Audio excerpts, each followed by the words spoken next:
Welcome guys, today we move to synthesis. Synthesis के अंतर्गत दिए गए सेंटेंसेस को जोड़ करके एक सेंटेंस बनाया जाता है जिसको वाक्य संश्लेषण कहते हैं। और जब हम दिए गए सेंटेंसेस का 2 या 3 सेंटेंस, 4 सेंटेंस उनको मिला के एक सेंटेंस बनाते हैं तो उसमें एक मेन क्लॉज होती है और उसके पीछे से सबऑर्डिनेट क्लॉजेज होती हैं। सबऑर्डिनेट क्लॉज नाउन क्लॉज हो सकती है, एडजेक्टिव क्लॉज हो सकती है, एडवर्ब क्लॉज हो सकती है। आज हम पढ़ेंगे कॉम्प्लेक्स सेंटेंस, क्योंकि आप जानते हो सिंथेसिस में आप पढ़ते हैं सिंपल सेंटेंस, कॉम्प्लेक्स सेंटेंस और कंपाउंड सेंटेंस। सिंपल सेंटेंस तो आप पढ़ चुके हैं, अब बारी है कॉम्प्लेक्स सेंटेंस की।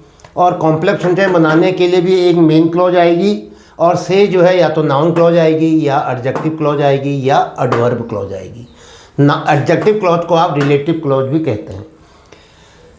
अब देखिए, आज हम पढ़ रहे हैं subordinate noun clause.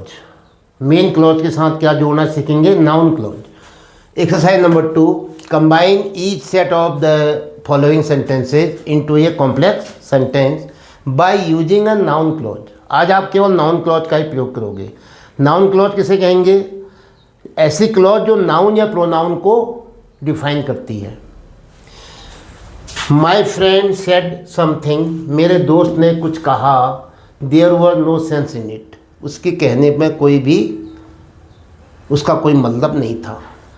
There was no sense, इस बात पर या उसकी बात पर मेरे दोस्त ने कुछ कहा था। माई फ्रेंड सेड समथिंग, कुछ कहा था। क्या कहा था? देखो, there was no sense in it, इस बात में कोई भी मतलब नहीं था। क्या नहीं था? जो मेरे दोस्त ने कहा था उस बात में। किस में नहीं था कोई मतलब? जो बात मेरे दोस्त ने कही थी। तो ये मेन क्लॉज बन रही है। There was no sense in it को छोड़ दो। क्यों छोड़ दो? क्योंकि वो इन इट की जगह में हम पूरा सेंटेंस से कहेंगे। देयर वाज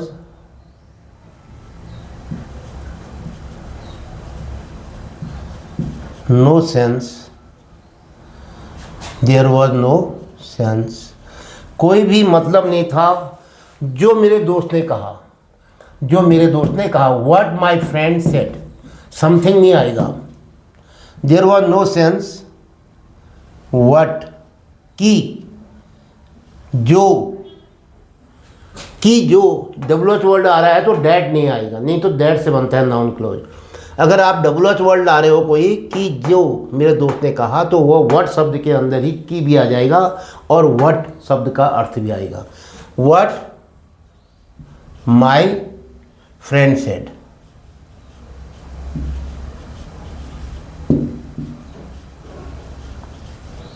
तो ध्यान दीजिए, there was no sense principal clause, what my friend said noun clause. Sentence क्या बना? Complex sentence.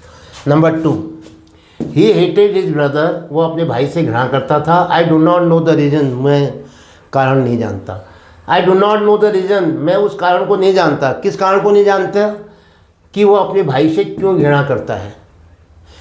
कि वो अपने भाई से घृणा करता था, ये नहीं कि वो अपने भाई से क्यों घृणा करता था। क्यों, कारण तो मतलब हुआ, फिर क्यों करता था तभी तो आएगा।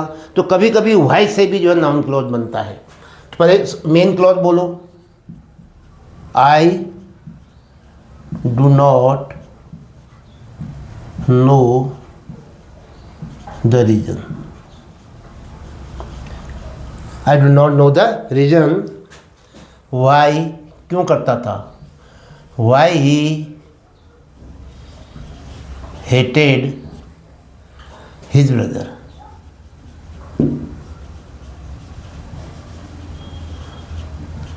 Why he hated his brother. I do not know the reason, मैं उस कारण को नहीं जानता वो अपने भाई से घृणा क्यों करता था।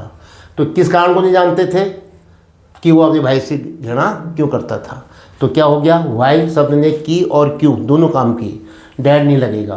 तो I do not know the reason principal clause, why he hated his brother noun clause. Sentence बन गया complex sentence. Number 3, The businessman died, the news is wrong. The news is wrong. Principal clause, the businessman died. Businessman मर गया था। तो क्या होगा? इसको कहाँ लिखोगे? न्यूज़ तो ये है द बिजनेसमैन डाइड, इसको द न्यूज़ के बाद लिखोगे, द न्यूज़ के बाद लिखोगे, क्योंकि ये न्यूज़ जो थी ये इसके बाद ही आएगी। पूरा क्लॉज जो है द न्यूज़ के बाद आएगा, और ये जो इज़ रॉन्ग है इसको हम बाद में लिख लेंगे, लेकिन प्रिंसिपल क्लॉज यही रहेगा, द न्यूज़ इज़ रॉन्ग। तो क्या कहा मैंने पहले, क्या लिखेंगे, द न्यूज़, प्रिंसिपल क्लॉज का सब्जेक्ट हो गया। अब न्यूज़ के पीछे जो न्यूज़ है वो लिखो, द बिजनेसमैन डाइड। दैट आएगा, की कंजक्शन जरूर आएगा क्योंकि एक सबऑर्डिनेट नाउन क्लॉज है। दैट द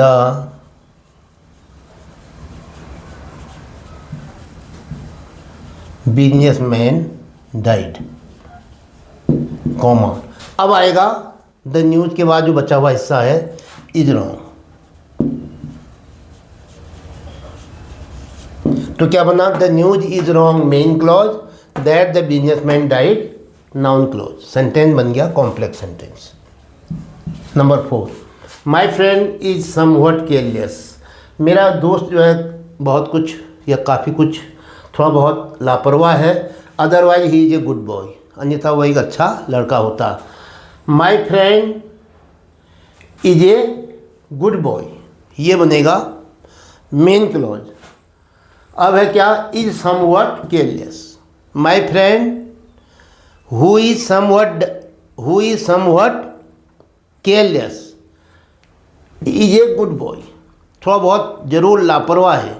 मेरा दोस्त जो थोड़ा बहुत लापरवाह है, तो जो थोड़ा बहुत मेरा दोस्त कैसा दोस्त है, क्या है, जो माई फ्रेंड के बाद आएगा हु, जो डैड का भी काम करेगा, हु का भी काम करेगा। तो क्या कहा आपने, माई फ्रेंड, ये प्रिंसिपल क्लॉज का क्या है, subject. My friend who is somewhat careless, my friend who is somewhat careless, इतना टुकड़ा जो है नाउन क्लॉज है, सबऑर्डिनेट नाउन क्लॉज। इसका अर्थ जो है मेन क्लॉज पर निर्भर करता है। Is otherwise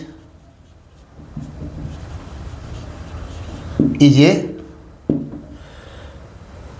good boy.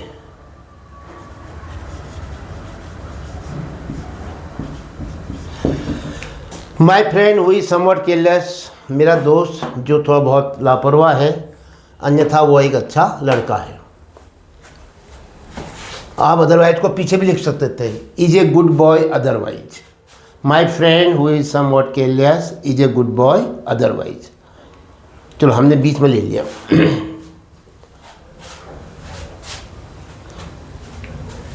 Next 5th, who wrote Hamlet, can you tell me this. Hamlet किसने लिखा, क्या आप तो मुझे बता सकते हो। दोनों प्रश्नवाचक, दोनों इंट्रोगेटिव सेंटेंस हैं। तो who wrote Hamlet, no. Can you tell me, ये बन सकता है। दिस, ये बात, क्या बात, वो बात हम लिखे रहे हैं अभी, इसलिए दिस की ज़रूरत नहीं है। कैन यू टेल मी, ये प्रिंसिपल क्लॉज हो गया।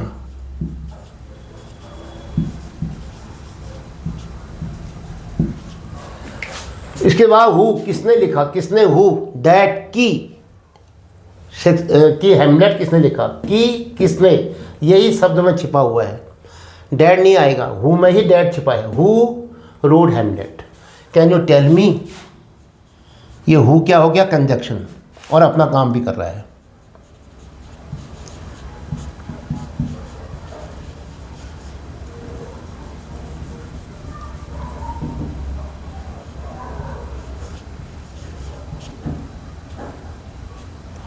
Who wrote Hamlet, question mark.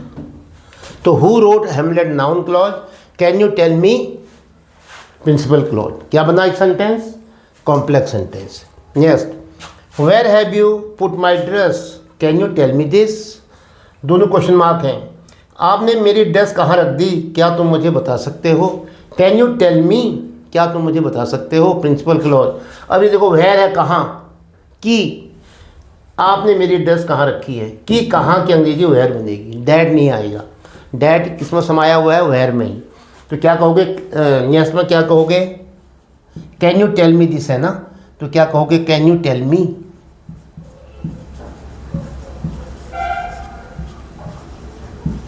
Can you tell me, अब क्या आएगा, where,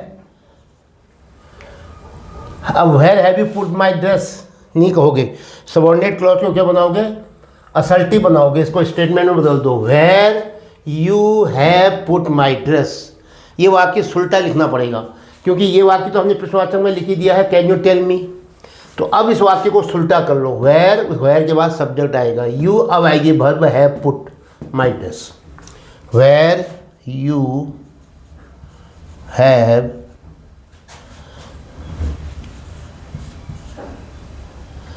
put my dress, question mark आएगा क्योंकि ये वाक्य जो है इंट्रोगेटिव में है। Can you tell me principal clause, where you have put my dress, subordinate noun clause, sentence क्या बना, complex. Number next 7, the poor man is very honest, I do not doubt it. I do not doubt, मुझे कोई संदेह नहीं है, किस बात में, कि the poor man is a very honest man, the poor man is very honest. I do not doubt, it नहीं आएगा, इट में ये सेंटेंस पूरा आ रहा है, आई डू नॉट डाउट, मुझे संदेह नहीं है, आई डू नॉट डाउट दैट, कि ये कंजक्शन लगेगा, the poor man is a very, the poor man is very honest.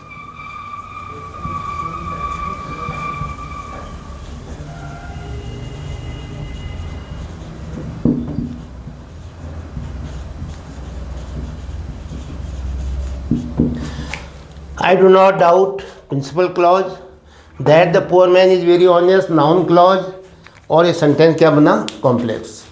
तो ये आज आपने देखा कि 2 सेंटेंस दिए थे, एक प्रिंसिपल क्लॉज बनाया, दूसरा